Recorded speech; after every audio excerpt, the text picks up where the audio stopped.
Steve Young said something interesting on the radio this week about Jimmy Garoppolo, and he said he thought Garoppolo might have been going through his reads too quickly, which ultimately might have slowed him down. He said it was something that your dad noticed in Steve early in his career. I'm curious if you notice the same thing, and what the coaching points may be to slow down Jimmy, but also be sure he's making his reads properly. Yeah, that's a very common thing. There all the time throughout every game. There's going to be times where a quarterback either goes too fast through a progression or too slow. Sometimes it's harder when you're amped up and everything, so you're just trying to find that even keel throughout the game, that balance of being amped up and trying to keep your rhythm of the game. So there's a couple he might have been a little too fast on, a couple a little too slow, but that's pretty normal. That wasn't everything, but there was a couple he was like that on. Kyle, in terms of D Ford, is it a muscle strain with his neck, or is there a disc issue that you guys have to be really concerned about? No, yesterday it was just neck spasms and stuff, so we rested him. I know today he came in with some, so I know he's meeting with guys and trying to make sure it's safe and everything, so that's why it's questionable. Don't have much more than that, but, it's Friday, so we're just trying to play it slow here and see how it goes here the next 2 days. Hey, Kyle, you obviously lost the first game, and now you got to go on the road for 2 games. You've got some injury issues. Do you look at this as just a little bit of, early test of adversity, or is it just like, dude, we lost 1 game, everyone has injuries, calm down? Yeah, no, I'd look at it as pretty normal situation. We do have some injuries, but I thought we had some last week also. That's stuff you've been dealing with. I thought we dealt with that a little bit last year when we started too, offensively and even defensively too. A lot of guys missed all of camp and they got back right for the Tampa Bay game and played a little banged up and got a little healthier as it went. But and then going on the road.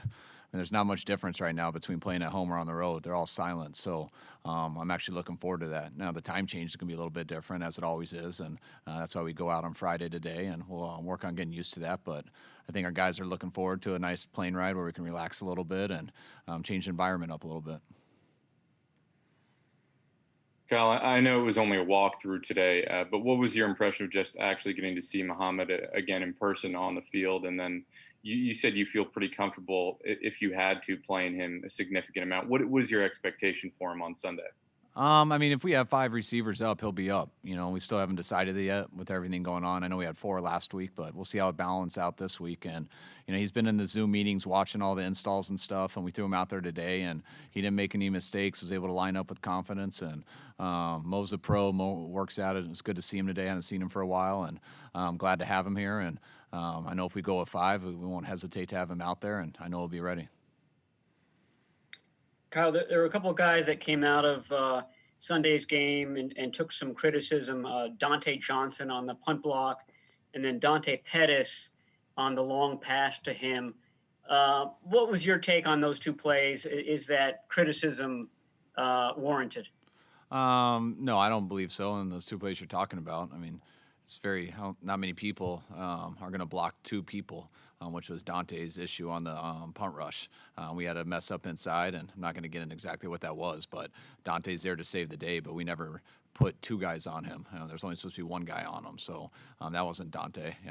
He could have saved it with an unbelievable block, but I'm not expecting a guy to take on 2. And then Dante on the deep throw down the field, he got held up a little bit on a reroute by Buddha, and we took our shot. It was the look we wanted. The timing was a little bit off when he got rerouted a little bit by the free safety, and that's why, it was a perfect throw if he didn't get rerouted, and that's why he didn't get to it. Of course, I'd love for him to dive, lay out, do everything he can to get to it. I still don't think he's going to be able to, though.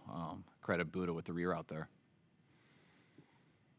Kyle, Javon Kinlaw spoke to us yesterday. He maybe said about 50 words total in about 5 minutes. He's talked about being very hard on himself. He said he played below average. How do you manage that kind of mentality for a rookie and kind of keeping him prepared and up for week 2? I love that mentality. I want guys to always know they can do better because nobody's perfect. So you always got to think you can do better and better. And it was his first game. It was good to get his feet wet out there. He did some good things, but there's no doubt he can play a lot better. Not to take anything away from him last week, but we expect him to get better each week. And if he doesn't expect that, then that won't happen. He's got to hold himself to a high standard just like we will. And we expect him to get better each week doing that.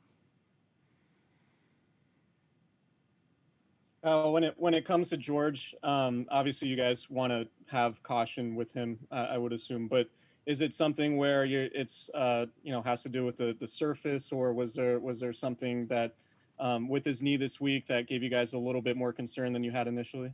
No, I think, I think it was just the normal person. We probably would have ruled him out earlier in the week, but we never do that really with George because of what he's shown us here over these 3 years with him. Um, and then we would have held out 2 more days to wait and see if it was a home game. But with us having to decide to travel today, whether it was worth it to bring him. I mean, if he's not going to play, it's much better for him to leave him here for a couple days and let him get his rehab and everything. And so we had to make that decision a little bit earlier today, and that'll help him and benefit him. And he'll meet us in West Virginia, and hopefully these 2 days staying here will help him, and hopefully he'll be ready to go next week. You said Jordan Reed was kind of early in camp, kind of working back from some stuff and has gradually progressed. Given that George is out, where do you feel like he's at, and do you feel comfortable increasing his role? Yeah, we do. I mean, I think it's been like that really each week for him. I think he ended up getting about 10 plays last week, and that was about how much we planned on. If you go back to the practice weeks and stuff, I mean, it's been about that. We've been building up to 10 plays, and we were going to build up a little bit more this week. It doesn't change much with George out. I mean, I can't give him a couple more opportunities, but we still have our other 2 tight ends out there. We'll still carry 3. Last week we were able to carry 4, which is why we went short at receiver. But no, I feel good with him, and he's getting better each week at it, getting healthier, and getting more confident in what he's doing in our offense. Kyle, John said that you went through about 78 plays with the guys at your team meeting coming out of week 1. How do you find the balance of where it's too much information or where it's not? He thought originally that it would be maybe too much, but then afterwards said no, it was the perfect amount of review of what was going on in week 1. I mean, I really try to whatever it takes to show guys what happened.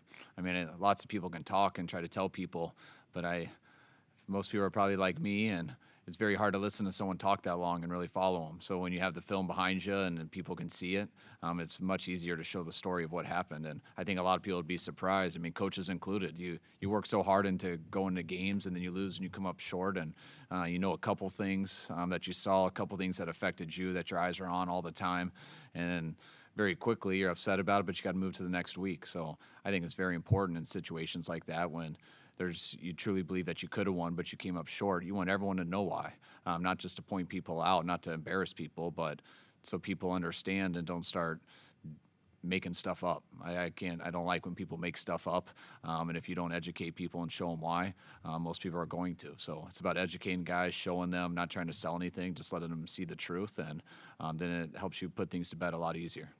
Last question. I imagine the plan is just to use Jordan Reed more, as you said. But does that mean we're going to see more Charlie Warner on Sunday? And how confident are you using him in the passing game? I'm confident in all 3 of our guys out there. All of them have their traits that they do some things better than the others, but all 3 of them are capable of running, blocking, catching. They all can do it all, so it's not like you're going to make any of them just one-dimensional. We got a number of personnel groups. I expect all 3 of them to play more. And so it was a little bit tougher rotating 4 of them last week. With only 3 up this week, they'll all get more playing time. All right. Thank you. Thank you, guys.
rolling? We live?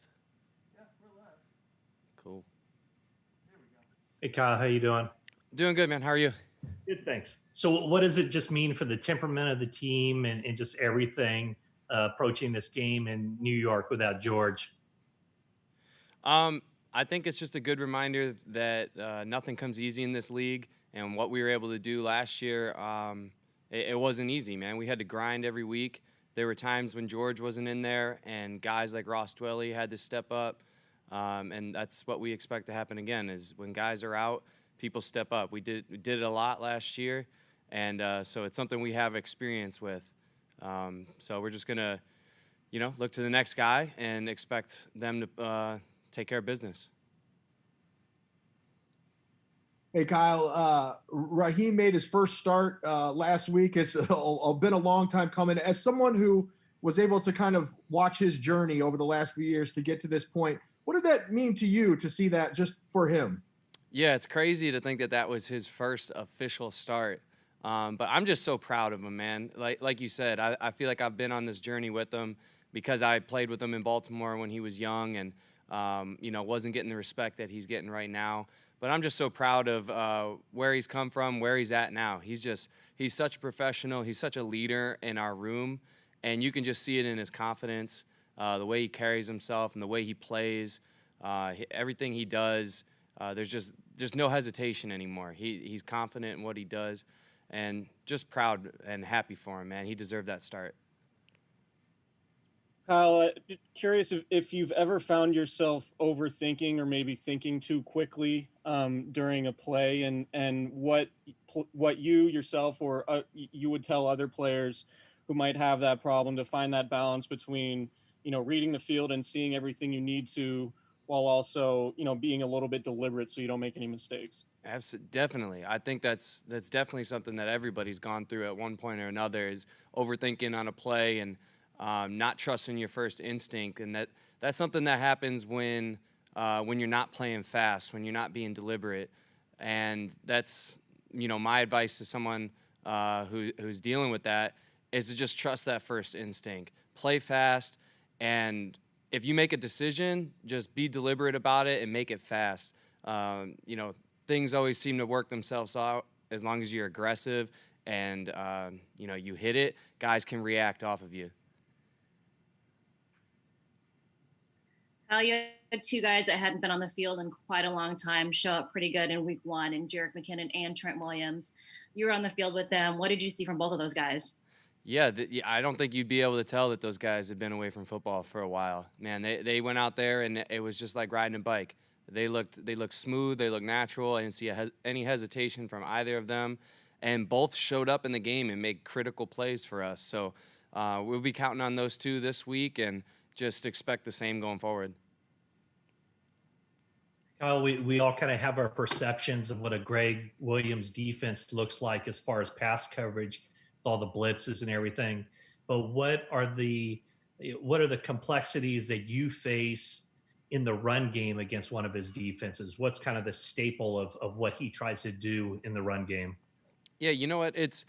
For us, it's become the standard. It's what we expect each week, is for teams to come out and do something that we haven't seen. And I definitely think that's a key component of his defense, is to try and confuse you. But that's something we face every week with our run game, is the teams always try to present us with a new look, something we haven't seen, something that, like we were talking about earlier, makes you overthink or hesitate. So we're just telling ourselves we just got to play fast. We know our rules, make our decisions quickly, and the guy behind you can react off of you. Hey, Kyle, given your position, you might be able to appreciate more than most how hard it is to play running back in the NFL when you're 37 years old, like Frank Gore. Might be tougher for a fullback. But anyway, do you know Frank at all, or if not, what are your impressions of him still being able to do it at his age? Yeah, no, I don't know him personally, but extremely impressive. It is not easy to play running back in this league, and especially for that long. So kudos to him. He's got to be taking care of his body, but he's still doing it, man. He still looks great out there. He still looks strong. He looks quick. Looks like he's making great decisions. So he's still a premier back. Thank you, Kyle. Yep. Thanks, guys.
Shit.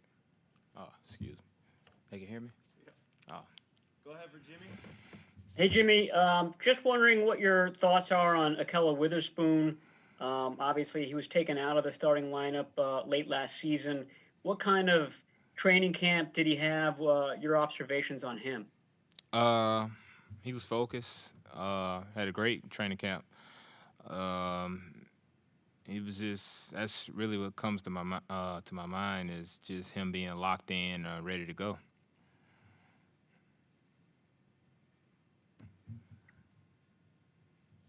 Hey, Jimmy, love the shirt. How do we make sure that that stays important? Like, that's an important issue, obviously. How do we make sure we don't lose sight of that as footballs continue to go on? We're still talking about the spoon, about him being focused and locked in, dialing in, or what?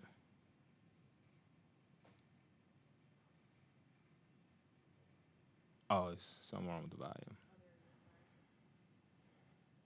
No, I'm talking about social injustices, Black Lives Matter, just how that stays in the forefront as football continues to go on. Uh, well, really, I just feel like guys that's playing football with any sport right now, we can really just do our part by just keep voicing our opinion of what we think and just keep helping the community.